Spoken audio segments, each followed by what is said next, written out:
আপনি কি কোরআনের এই আয়াতটি জানেন, যা সাধারণ কোনো কথা নয়? এটি বান্দার হৃদয়ে আল্লাহর পক্ষ থেকে একটি চিঠি, একটি আহ্বান, একটি সান্ত্বনা, একটি ফেরার পথ।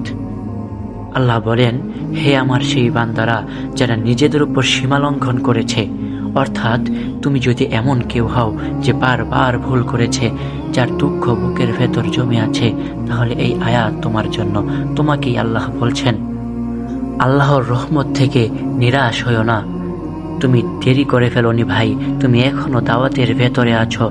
তুমি যদি তাওবা করো, আল্লাহ তোমার সমস্ত গুনাহ ক্ষমা করতে প্রস্তুত। আল্লাহ বলেন, নিশ্চয়ই আল্লাহ সমস্ত গুনাহ ক্ষমা করে দেন। ইবনে কাসির রাহিমাহুল্লাহ বলেন, এই আয়াত হলো আশার আশ্রয়স্থল।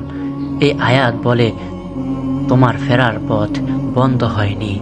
ইমাম কুরতুবী রাহিমাহুল্লাহ বলেন, এই আয়াত হলো ইসলামের সবচেয়ে আশা জাগানিয়া ঘোষণা। তুমি ফিরে এসো, কারণ তিনি এখনো ডাকছেন। তুমি কাঁদো, কারণ তিনি শুনছেন। তুমি শুধুই গুনাহগার নও, তুমি আল্লাহর বান্দা, আর তিনি গফফারুর রহিম।